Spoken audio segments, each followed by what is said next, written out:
একই রকম সবজি, কিন্তু সামান্য মশলার হেরফেরে এর টেস্টটা একদম অন্যরকম হয়।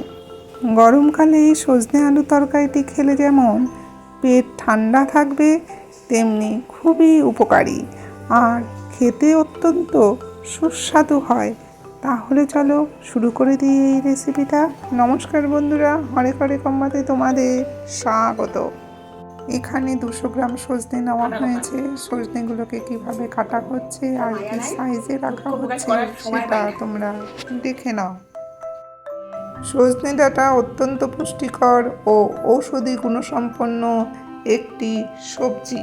এটি লিভার ও কিডনি সুস্থ রাখে, হজম শক্তি বাড়ায় এবং সর্দি কাশি উপশমে দারুণ কাজ করে। এর এত গুণ যে বলে শেষ করা যাবে না।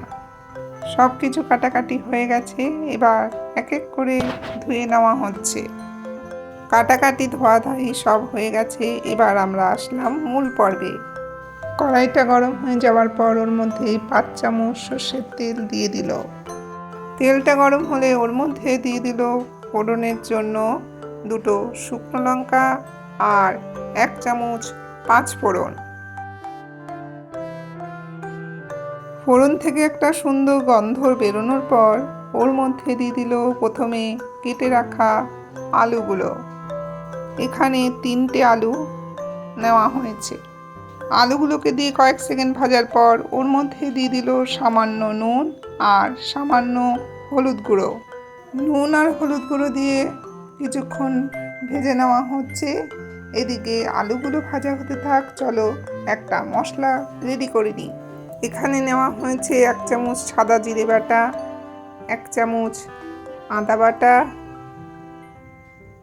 হাফ চামচ পাকা লঙ্কা বাটা আর একটা টমেটো পেস্ট,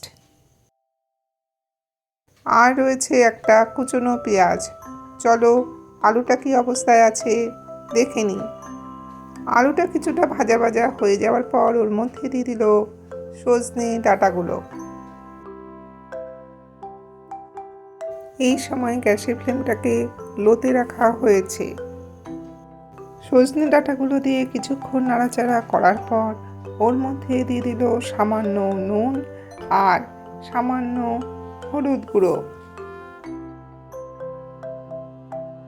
এবার একটু নেড়ে চেড়ে তাড়াতাড়ি সেদ্ধ হওয়ার জন্য ওকে ঢেকে দিল। নেওয়া হলো হাফ চামচ ধনে গুঁড়ো আর হাফ চামচ কাশ্মীরি লঙ্কার গুঁড়ো।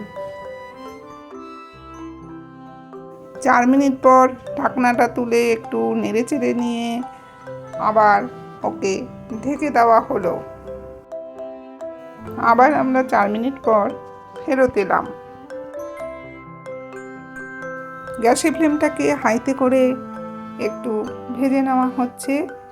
এবার তুলে নিতে হবে।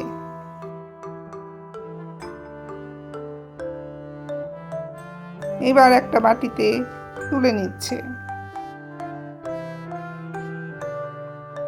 আলু আর সজনে ডাঁটাগুলো কড়াইটা থেকে ছেঁকে তুলে নেওয়া হয়েছে। কড়াইয়ের মধ্যে অল্প তেল রয়েছে, আবার ওর মধ্যে 2 চামচ সর্ষের তেল দিয়ে দিল। এবার তেলের মধ্যে দিয়ে দিল কেটে রাখা পেঁয়াজ কুচি। পেঁয়াজটা দিয়ে কয়েক সেকেন্ড ভেজে নেওয়ার পর ওর মধ্যে দিয়ে দিল সামান্য নুন, যাতে পেঁয়াজটা তাড়াতাড়ি নরম হয়ে যায়। নুনটা দিয়ে নেড়ে চেড়ে পেঁয়াজটাকে একটু লাল লাল করে ভেজে নিতে হবে। পেঁয়াজটা কিন্তু লাল লাল ভাজা হয়ে গেছে, চলো মশলাটা রেডি করি। যে মশলাগুলো বাটিতে নেওয়া হয়েছিল সেটা জল দিয়ে গুলে নেওয়া হচ্ছে। এবার গোলা মশলাটা কড়াইয়ের মধ্যে ঢেলে দিল।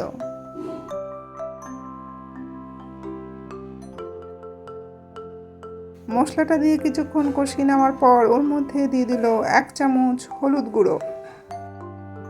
আবার কষানোর পালা। কষাতে কষাতে ওর মধ্যে দিয়ে দিল 3টে কাঁচা লঙ্কা, ওর মধ্যে 2টো পাকা লঙ্কাও রয়েছে। কাঁচা লঙ্কাগুলো দিয়ে কিছুক্ষণ কষিয়ে নিয়ে ওর মধ্যে দিয়ে দিল টমেটো পেস্ট। টমেটো পেস্ট দিয়ে কিছুক্ষণ কষিয়ে নিয়ে ওর মধ্যে দিয়ে দিল বাটি ধোয়া সামান্য জল। এবার মশলাটা কিছুক্ষণ কষিয়ে নিতে হবে, ততক্ষণ কষাতে হবে যতক্ষণ না মশলাটার মধ্যে থেকে তেল ছাড়ছে। আমাদের মশলা কষানো হয়ে গেছে, এবার ওর মধ্যে দিয়ে দিল ভেজে রাখা আলু আর সজনে ডাঁটাগুলো। এবার মশলাটার সাথে কিছুক্ষণ কষিয়ে নিতে হবে। যত কষাবে তত তরকারির স্বাদ বাড়বে। দেখো কষাতে কষাতে কেমন শুকিয়ে উঠেছে। এবার ওর মধ্যে সামান্য জল দিয়ে আবার কষাতে হবে। মশলার কষানোর উপরেই নির্ভর করে তরকারির স্বাদ। আমাদের তরকারি কষানো কিন্তু হয়ে গেছে, এবার জল দিয়ে দিল। একেবারে জল ঢেলে দেবে না, একটু রয়েস হয়ে দেবে, যেহেতু এখানে ঠান্ডা জল দেওয়া হচ্ছে তাই অল্প অল্প করে জল দেবে। তোমরা কতটা ঝোল খাবে সেই অনুযায়ী জল দেবে। আমরা এখানে একটু ঝোল ঝোল খাবো, তাই তরকারিগুলো ডুবে যায় এই অনুপাতে জল দেওয়া হয়েছে। জলটা দিয়ে একটু নেড়ে ওর মধ্যে দিয়ে দিল 1 চামচ নুন আর দিল 1 চামচ চিনি। নুন আর চিনিটা দিয়ে একটু নেড়ে চেড়ে ভালো করে মিশিয়ে নেওয়া হচ্ছে। ভালো করে মিশিয়ে নিয়ে গ্যাসের ফ্লেমটাকে সিমে রেখে ওকে ঢেকে দেওয়া হলো। আমরা আবার 3 মিনিট পর ফেরত এলাম। খুন্তি দিয়ে আলুটা দেখে নিল সেদ্ধ হয়েছে কিনা। দেখো খুব সুন্দরভাবে কিন্তু সেদ্ধ হয়ে গেছে। গ্যাসের ফ্লেমটাকে অফ করে স্ট্যান্ডিং টাইপ দেওয়ার জন্য ওকে ঢেকে দিতে হবে। তার আগে সজনে ডাঁটাটা টিপে দেখে নিল সেদ্ধ হয়েছে কিনা। সব কিছু কিন্তু দারুণভাবে সেদ্ধ হয়ে গেছে। এবার ঢাকনাটা তুলে নেওয়া হলো, বেড়ে নিতে হবে।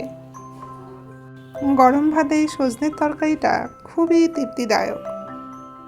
আমরা সজনে ডাঁটা অনেক রকমভাবে খাই, আজকে একরকমভাবে দেখানো হলো।